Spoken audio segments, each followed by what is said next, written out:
So we just picked up the Raybestos Camaro from Paint Spot in Addison. We're just getting started with the final assembly on it, and the engine will be assembled later this week. This one has a 700 horsepower Schwartz supercharged LS3. We're using an SLP supercharger. Right now we're working on the modification of the rear seats to accommodate our mini tub and floor pan modifications. And this car is now getting a TMI interior with two-tone with red and red suede along with black on the interior. So we're carrying the two-tone black and red theme into the interior of the car, and it's going to look really awesome. It's got rivets in the seats, and it's going to be over the top. Really nice. This car here is a 71 Cutlass that we built 5 years ago for a customer in Boston, and we're just prepping it for the racetrack. We're going to Road America to the Midwest Domestics event there. We're going to spend 2 days running around the racetrack. The customer's going to be driving this car. We'll bring one of our shop cars up there as well. This is a 52 Chevy pickup truck that's got our Schwartz G-Machine chassis. We're doing a 520 horse LS3 for it, and it's a full build. It should be on the road later this summer. This is a 69 Camaro. It's also getting a Schwartz built engine. In this case an LS7, a 675 horsepower version. Brian here is doing the final assembly on it, and it's got vents on it, Willwood 6-piston brakes, and Racetrack suspension. The color on this car is the 2014 Corvette Laguna Blue. This 70 Firebird was bought new by its owner in 1970. He tore it apart in 1974, and it's been sitting in a garage ever since. This one has a Schwartz G-Machine chassis as well, and TPIS built this fuel-injected Pontiac engine. It's 620 horsepower, 482 cubic inches, and it has 650 foot-pounds of torque. It's also got a 6-speed Tremec transmission and forged line wheels. This thing's really going to be an animal. You'll be able to see this car at the Carcraft Summer Nationals in Minnesota, and also Hemmings Muscle Machines is going to do a photo shoot on it in a couple of weeks, and you'll see it on the pages of that magazine. They have a new issue coming out called Modified Muscle, which will have modified muscle cars in it. This 59 Impala has a Schwartz chassis as well, and this one here is going to be a really nice cruiser.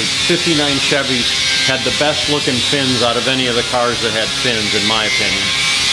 Gorgeous looking car, and nobody will mistake this for anything else. We've got a lot of stuff going on this month in the chassis shop. We've got chassis waiting to ship out. We've got chassis in process. We even have a new product, which is a Corvette chassis there for 63 to 67s. We have a 60 Chevy chassis, Mopar with a 426 Hemi going in that one for a Roadrunner, and then we have a 70 Chevelle, and this is a 61 Impala. This is a 426 Hemi engine that makes 600 foot-pounds of torque and 600 horsepower. It's a new style Hemi based on the 6.4 block, and we've got a Tremec transmission going behind that. That's going in the Roadrunner chassis that's shipping to Australia, that's up on the rack over there. Here we've got a new product. It's a 65 to 67 Corvette chassis. This one here uses Corvette suspension front and rear, and it's really going to be a great handling car. This car is also getting a Schwartz LS7, a 675 horse version with the dry sump oiling system. This will be the first Corvette to receive the Schwartz G-Machine Corvette chassis. This one is a 67, and as I mentioned before, it's getting the 427 675 horse Schwartz performance package. We get all kinds of weird requests from all over the world. Our customer base now spans 26 countries. A gentleman from Russia wanted us to build him an 82 S10, so we found this one out in California, had it shipped in, and it's getting a Schwartz 675 horse LS7, a full custom chassis.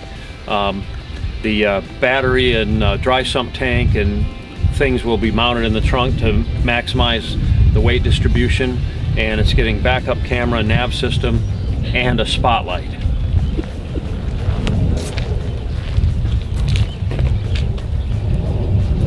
What we've got here is our bolt-in full chassis for unibody cars. In this case, it's a second-gen Firebird, a 1975 Trans Am.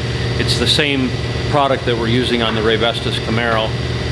This one We're doing a complete build on a 75 Trans Am. It's going to be dark blue with some red accents and a red interior. This is an '89 Camaro we're using to develop some new products suspension wise. This one's been mini tubbed.